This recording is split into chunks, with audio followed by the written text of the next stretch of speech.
오늘은 종교개혁주의를 맞이하는 499주년이 되는 해입니다. 내년도가 500주년을 맞이하는 해이기 때문에 우리 개신교에서는 내년도에 여러 가지 행사를 많이 준비하고 있습니다. 16세기의 역사를 보게 되면 굉장히 암흑기였다, 이렇게 볼 수가 있습니다. 한마디로 얘기하면 돈은 많지만 사람들의 신앙과 인격과 도덕은 땅에 떨어졌고, 그러다 보니까 교회도 역시 제대로 역할을 감당을 못했습니다. 그래서 많은 사람들에게 지탄을 받게 되는 그런 일들이 도처에서 많이 일어나게 됐죠. 비근한 예를 든다면 로마의 베드로 성당을 지을 때에 그 돈을 걷기 위하여 자발적 헌금이 아니라 이상한 제도 하나를 만들게 됩니다. 그때 그 말을 잘하는 테젤이라고 하는 그 사람을 통하여 그 동전을 궤 속에 넣는 순간 인간의 그 연옥에 있던 영혼이 천국으로 튀어오른다, 이런 말들을 하면서 거짓으로 헌금을 거두게 되는 그런 일들까지 자행하게 됐어요. 그러다 보니 교회가 얼마나 부패되었나를 우리가 한마디로 알 수가 있게 되죠. 이런 것들을 알고 있었던 루터라고 하는 친구가 천주교의 사제였었거든요. 비텐베르크 성당에다가 95개 조항의 목록을 쫙 적어서 걸고 여기에 대한 항거를 하는 거죠. 뭐 굉장한 일이 벌어진 겁니다. 그 당시에 교황의 권위는 하늘을 찌르고 있는 이때에 감히 그 사제 한 사람이 이 95개 조항을 내어 건다는 것은 목숨을 걸지 않고서는 도저히 일어날 수 없는 일 중에 하나가 바로 이 종교개혁의 출발이었음을 우리가 알아야 한다는 얘기죠. 95개 조항이었지만은 특별히 이것을 함축한다면 세 가지로 얘기할 수가 있습니다. 첫째는 뭐냐? 행함으로 구원을 얻는다는 것은 잘못되었다. 여기서의 개혁이 있어야 된다는 얘기죠. 어떻게 사람이 행함으로 구원을 얻느냐? 그건 말도 안 된다. 성경과 위반된 것이다, 이렇게 얘기를 했고요. 두 번째는 교황청과 교회 부패에 대한 개혁입니다. 그 당시에 교황청의 부패는 말로도 할 수 없었고, 잘못된 교회는 너무나 부패되어 사람들의 지탄의 대상이 되고 있었던 때였기 때문에 여기에 개혁이 있어야 된다. 그 다음에 세 번째 중요한 게 뭐냐면 마리아 숭배의 개혁입니다. 마리아를 갖다가 똑같은 우리와 인간인데 어떻게 죄 없는 사람이냐, 그를 통하여 어떻게 기도할 수 있겠느냐, 이런 것에 대한 개혁을 루터는 부르짖었게 된 거죠. 그래서 종교개혁은 정말 그 당시 이러한 중요한 과제를 가지고 시작이 되었는데, 이 종교개혁은 그 당시 500년 전에 있었던 것이 아니라 오늘 지금도 계속적으로 이루어져야만 될 가장 중요한 종교개혁이라고 볼 수 있는 거죠. 루터가 지적한 것은 첫째는 뭐냐면 신앙의 본질을 유지하자, 성경으로 돌아가 우리의 신앙을 본질을 유지하자는 그거예요. 근데 많은 사람들이 신앙의 본질을 잃어버린 거예요. 아까 얘기했던, 아니 동전이 헌금함에 땡그랑 떨어지면 연옥에서 영혼이 올라가는 겁니까? 뭐 그건 말도 안 되는 거예요. 근데 그 당시에는 통했어요. 그게 왜? 사제 외에는 성경을 볼 수가 없었어요. 번역을 안 했습니다. 그래서 모든 성도들은 까막눈이었어요. 성경을 볼 수가 없으니까. 사제의 입에서 나오는 말 한마디가 교훈이니까. 그러나 지금은 제가 예를 들어서 설교를 잘못한다면, 목사님 성경에 그렇지 않잖아요, 대박 나올 수 있는 얘기예요. 근데 그 당시에는 그렇지 않았다는 얘기죠. 성경으로 돌아가자 우리가. 그리고 중요한 것은 뭐냐면 끊임없이 삶의 변화가 있어야 되지 않느냐. 우리가 신앙생활 하는데 이대로 예수를 믿으면 되겠느냐?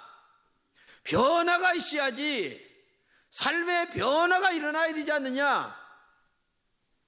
삶의 이유, 그리고 왜 신앙생활 하는가에 대한 분명한 이유가 너희들에게 있어야 되지 않느냐? 이것을 계속적으로 루터는 강조했고 또한 그것을 요구한 거죠. 육적인 욕망을 따라서 신앙생활하면 안 된다는 얘기예요. 나 자신의 변화가 있어야 된다.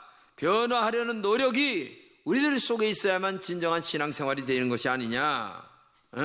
만약에 변화가 없다면 그것은 껍데기만 남는 신앙이다. 내용은 없어요. 감격도 없어요. 기쁨도 없어요. 허울좋은 바리새인 신앙으로 떨어지는 것이 아니냐 그 말이죠. 이런 무감각이 신앙의 저주가 아니냐, 감각이 없는 신앙이 저주가 아니냐, 그 얘기를 루터는 계속했던 거예요. 여러분, 당뇨병이 무서운 게 왜 무섭습니까?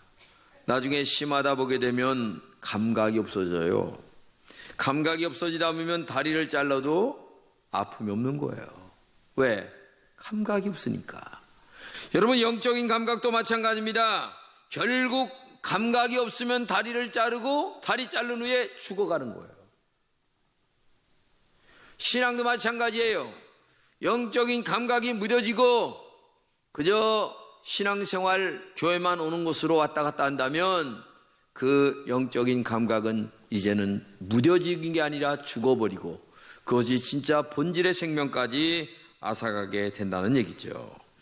종교개혁은 무감각한 신앙 속에서 다시 한번 우리가 일어나자, 일깨우자라고 하는 얘기입니다. 루터가 강조한 것이 회개의 삶을 살자는 거예요. 신앙의 본질을 상실하지 말고 우리가 정말 회개해보자, 믿음으로 살자, 말씀대로 살자, 이것을 계속 강조했다는 얘기죠. 여러분, 교회는 이 세상의 어떤 것보다도 거룩하고 성결해야만 됩니다. 그러나 결코 흠이 없고 완전하다고 말할 수는 없죠. 왜냐하면 교회에는 개혁이 필요 없는 온전한 교회가 아닙니다. 불완전한 사람들이 모여있는 거예요. 여기는 여러분과 제가 교회 나왔다고 해서 완전한 인간입니까? 아니에요. 다 인간들은 불완전합니다. 연약합니다. 약합니다. 그렇기 때문에 날마다 자기 자신을 개혁하며 날마다 더 말씀대로 살려고 하는 믿음의 간절함이 없이는 내가 온전함을 향하여 바르게 달려가기가 힘든다는 것을 알아야 돼요. 우리가 얼마나 불완전합니까? 정말 완성하지 못한, 온전하지 못한 인간들이 모여서 예배를 드리는 곳이에요. 그래서 교회는 언제나 부단히 자기 개혁을 향하여 날마다 노력하고 애쓰는 사람이 아니면 신앙생활이 안 된다는 얘기죠. 여러분, 한국교회도 마찬가지였습니다. 한국교회 1885년도에 언더우드와 아펜셀러 목사님이 들어오시면서 한국교회가 시작이 됐습니다. 근데 그들이 들어오면서 뭘 했어요? 학교 세웠습니다. 병원 세웠습니다. 교회 세웠습니다. 그래서 정신적으로 깨어나고 그 다음에 유능한 인재가 발굴이 되면서 이 한국이라고 하는 나라가 개혁이 되기 시작한 거예요. 그래서 오늘 이 한국이라고 하는 나라의 발전이 정말 그 선교사들의 손에 의해서 만들어졌다 해도 과언은 아니에요. 왜냐하면 그들이 학교를 세워서 정신을 일깨워줬기 때문에 오늘 숭실대나 아니면 연세대 아니면은 서울여대 수많은 학교들이 생겨나게 된 거예요. 그렇기 때문에, 그런데 이러한 개혁적 신앙을 가지고 있었던 이 한국교회도 지금 잘 먹고 잘 입고 잘 살다 보니까 나도 모르게 퇴보되고 있는 거예요. 교인들의 신앙의 열정이 식어졌습니다. 옛날보다 기도 안 합니다. 말씀대로 살질 않아요. 그냥 종교인이 되어서 교회 한번 나와 예배 드리는 것으로 끝난단 말이죠. 서울의 어느 교회 같은 경우는 교회를 청소하는데도 용역회사에 맡겨서 청소를 합니다. 아니, 교인들이 그렇게 많은데 말이에요. 돈 내면 된다는 거예요. 여러분, 예수님은 돈으로 해결한 게 아니라 그의 십자가의 목숨을 버리면서 우리를 건지신 분이에요. 내가 사회에서 지위가 아무리 높다 할지라도 교회에 와서는 똑같은 인간이에요. 하나님의 몸된 교회를 향하여 나의 땀과 피와 눈물이 있어야 됩니다. 서울의 어느 교회는 법조인이 270명이에요. 그런데도 그분들은 다 핏자리 들고 화장실 청소하고 교회 청소하고 살아요. 왜? 주님의 십자가의 은혜가 내 가슴을 지금도 울렁거리게 만든다면 나의 이 보잘것없는 이 세상적인 것들이 뭐가 그렇게 대단하냐 그 말이에요. 하나님 앞에 구원해 주시는 정이 얼마나 큰데 나의 세상적인 뭘 가지고서 하나님 앞에 와서 까지 그렇게 할 수 있겠냐 그 말이죠. 우리가 이걸 알아야 됩니다. 근대화를 겪으면서 부강해져서 교회도 부강하고 개인도 부강해졌어요. 그러다 보니까 묘하게도 기복적 신앙으로 흐르게 되고 그러자 교회의 내적으로 문제점이 많아지게 됐습니다. 급기야 심각한 현상은 교회 성도들에 대한 사회적 인식이 매우 부정적이었어요. 지금 보세요. 교회에서 일어나는 부정적인 문제들 때문에 사회가 교회를 평가할 때에 얼마나 좋게 평가하는지 여러분 지금은 부정적인 것이 더 많아요. 이제는 이런 말까지 생겼어요. 이제는 교회가 세상을 염려하는 게 아니라 교회가 세상을 염려하는 게 아니라 세상이 교회를 염려할 때가 됐다. 어떻게 하다 이렇게 됐는지 모르겠습니다. 남의 문제가 아니에요. 심각한 문제입니다. 교회가 전도가 사명인데도 불구하고 만약에 이런 발상적인 생각이 난다면 전도가 되겠습니까? 세상 사람들이 교회를 바라보는 눈이 부정적인데 너나 잘 믿어라. 우리가 심각한 마음으로 생각해 봐야 되는 거예요. 여러분, 교회는 순교자의 피 위에 서 있다는 것을 알아야 됩니다. 한국 교회가 세워질 때에 얼마나 많은 사람들이 순교의 피 위에서 이 교회가 세워졌나를 알아야 돼요. 그렇기 때문에 그만큼 희생의 대가로 이루어진 이 교회를 우리는 날마다 개혁하고 뼈를 깎는 아픔으로 우리 자신을 더 말씀과 신앙으로 이끌어갈 때에 진정한 하나님의 사람으로 거듭나지 않느냐 그 말이에요. 여러분, 제가 암으로 고생을 많이 했습니다. 근데 마음의 마지막 결정하기를 그래 살기 위해서는 수술을 해야 되겠다 결정을 했습니다. 그리고 결정을 하면서 마음속에 야, 그러면 얼마나 고생을 할까? 아플까? 그래도 살기 위해서는 수술을 해야 돼요. 제가 이 속 내장이 없는 사람이에요. 나한테 까불지 마세요. 나는 눈에 뵈는 게 없는 사람이에요. 얼마나 많이 잘라냈는지. 제가 그런 수술을 안 했다면 지금 여러분 앞에 설 수가 없어요. 왜? 생명이 중요하기 때문에. 여러분, 생명보다 소중한 게 없잖아요.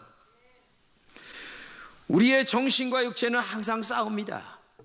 야, 내가 이렇게 신앙생활을 안 되는데 내가 너무나 게을러졌어 라고 하는 생각과 아이 뭐 보편적으로 사람들 다 그렇게 사는 거야 하는 생각과 자꾸 싸워요. 더 잘하려고 하는 마음과 그리고 현실적으로 일어나는 일들과의 싸움이 내 마음속에서 계속 있는 거예요. 근데 안타까운 것은 이기는 사람보다 지는 사람이 더 많아요. 그래서 마음의 결심을 했다가 작심삼일로 끝나고, 그래서 기도해야 되겠다, 말씀 봐야 되겠다, 전도해야 되겠다, 내가 더 하나님 앞에 바르게 서야지라고 하는 마음과 아유 세상은 뭐 다 그런 거지 뭐 나보다 오래 믿은 사람도 뭐 저런데 뭐 이렇게 한다는 건 아니겠어요? 어떤 사람이 교회를 열심히 나왔어요. 새벽에도 나오고 저녁에 나오고 막 나왔는데 한 6달쯤 지나가 보니까 장로님도 안 나오고 뭐가 안 나오는 거예요. 그래서 목사님한테 묻기로 했대요. 목사님, 언제쯤 가야 나는 아무개 장로 마냥 새벽기도 안 나올 수 있습니까? 참, 여러분 우리가 깊이 회개해야 되는 거예요. 이렇게 날마다 자기 자신을 개혁하지 않는 한 우리의 신앙에는 더 좋은 하나님의 은혜와 축복이 임할 수가 없죠. 교회 개혁은 싸움 없이는 불가능해요. 사회와 싸워야 되고 내 자신과 싸워야 됩니다. 악한 영과 싸워야 됩니다. 싸움이 없이 어떻게 내가 바르게 승리할 수가 있겠어요. 루터가 생명을 건 싸움으로 말미암아 오늘의 개신교회가 탄생하는 것처럼 순교의 피 위에 오늘도 교회는 세워지고 있고, 그리고 수많은 영혼들을 건져낼 수가 있다는 사실을 알아야 돼요. 루터가 종교개혁을 담당할 때에 38살이었습니다. 루터는 자신의 죄를 용서받기 위해 로마에 있는 스칼라라고 하는 이 스칼라 상타라고 하는 그 계단을 계속 무릎으로 기어 올라가는 거예요. 왜? 오래전부터 이 여기를 기어 올라갈 때에 죄를 용서받는다고 하는 전통이 내려왔어요. 이 계단을 무릎으로 기어 올라가서 내려오면 15년 동안 지은 죄를 용서받는다고 하는 터무니없는 천주교회의 전설이 있었기 때문에 루터도 그 죄를 용서받기 위하여 올라가는 거예요. 무릎으로 기어서. 그런데 이거 몇 번 했는데 어느 날 딱 마음속에 와닿는 게 오늘 아까 읽은 말씀인, 야, 의인은 믿음으로 말미암아 산다.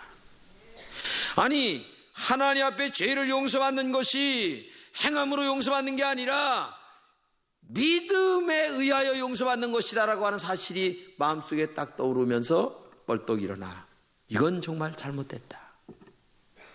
그래서부터 루터가 종교개혁을 단행하게 되는 거죠. 그때 루터는 가톨릭으로부터 경고 파문을 받습니다. 사제가 이제 안 됩니다. 신부가 안 되는 거죠. 그리고 독일 황제 칼 5세가 국회에 소환했어요. 그는 국회 소환장을 받고 이렇게 말합니다. 보름스 국회 지붕에 기와장만큼 많은 악마가 있다 할지라도 나는 가야만 한다 라고 하면서 독일의 최고의 권력자들이 모인 국회에 갑니다. 교황 특사인 아레안다라는 이 친구가 루터에게 이렇게 얘기합니다. 네가 쓴 책을 옹알토인가 그 일부라도 취소할 것인가? 라고 이렇게 물었어요. 그는 서슴지 않고 이렇게 대답합니다. 성서를 근거로 내 책을 반박하지 못한다면 나는 취소할 수 없다. 나는 성서의 말씀을 확신하고 있다. 내 신앙의 양심은 하나님의 말씀으로 사로잡혀 있다. 양심에 거슬려 행동한다는 것은 옳은 것이 아니다. 나는 아무것도 취소할 수 없다.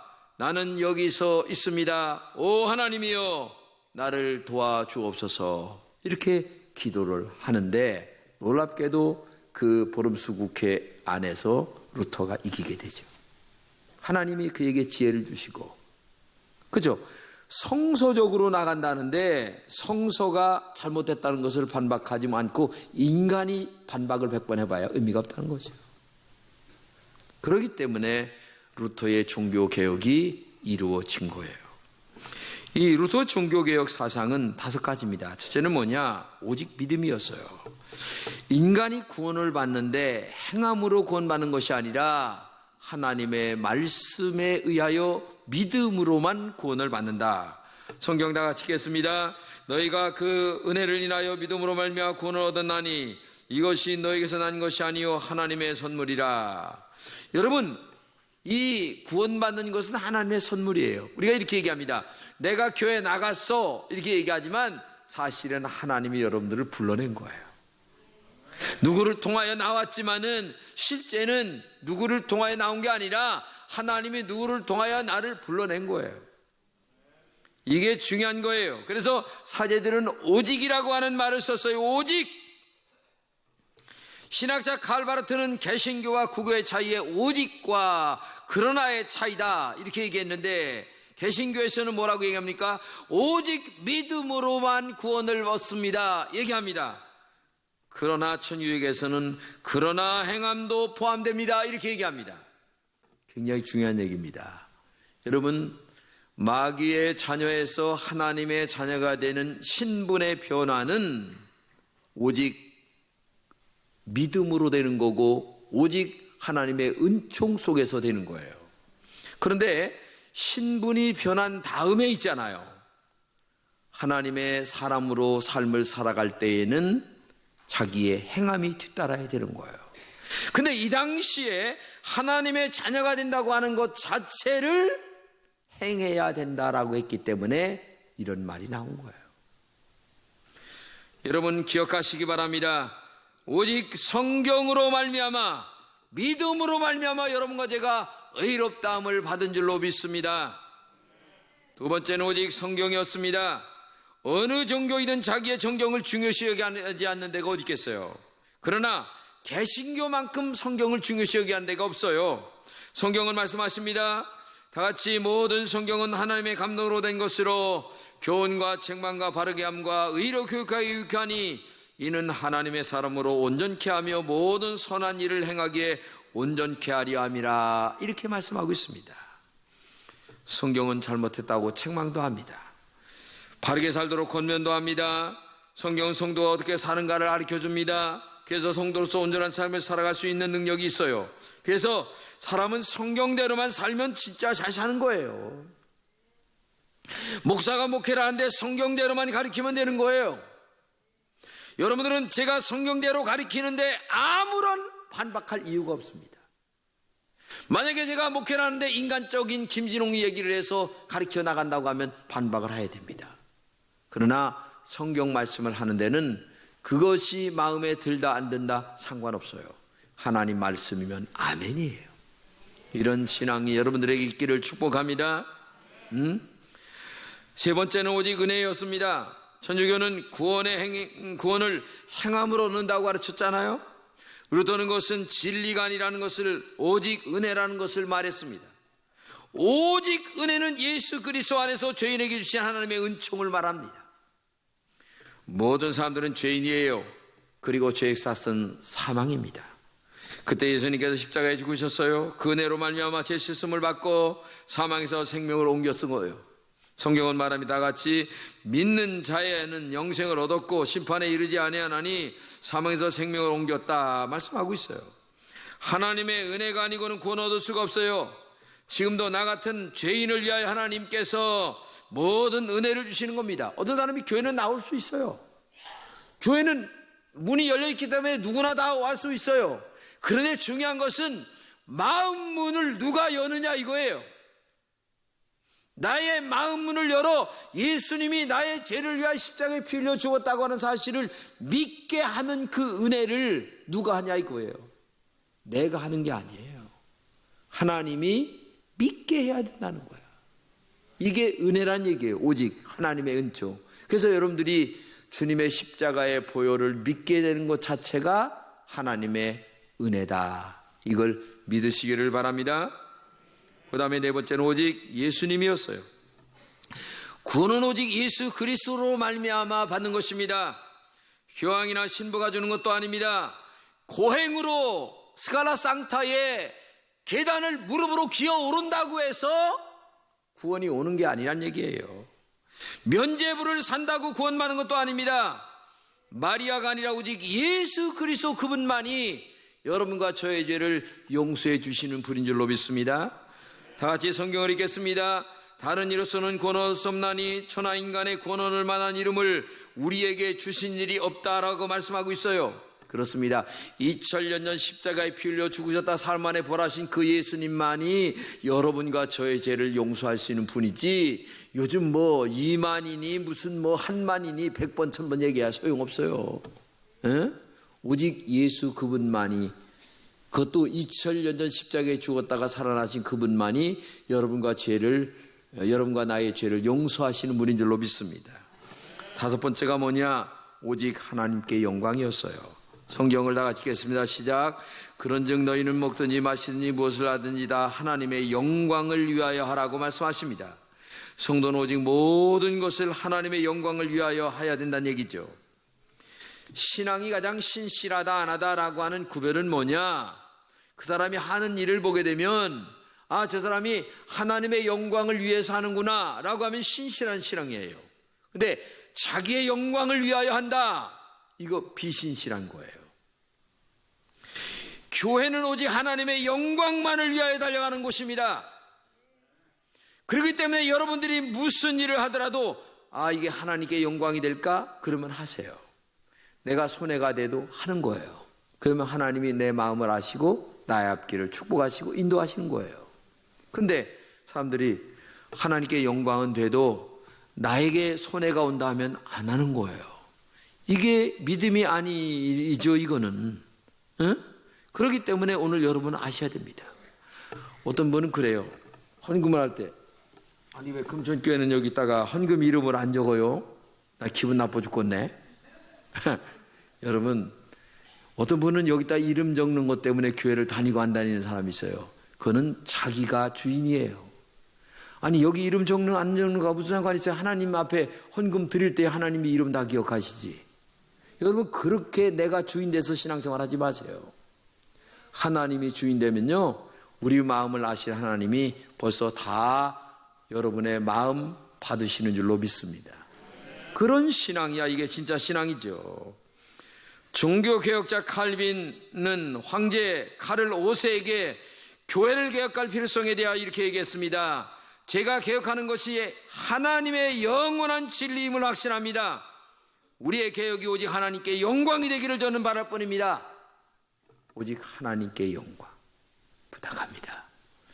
여러분, 종교개혁주를 맞이하여 내가 개혁해야 될 것이 무엇인가를 생각하고 하나님 앞에 좀 더 정직하게, 좀 더 진실하게, 좀 더 깊은 믿음으로 자기 자신을 개혁하여 하나님의 은혜가 여러분들 속에 계속 머물러 계시는 은총이 있기를 주님의 이름으로 축복합니다.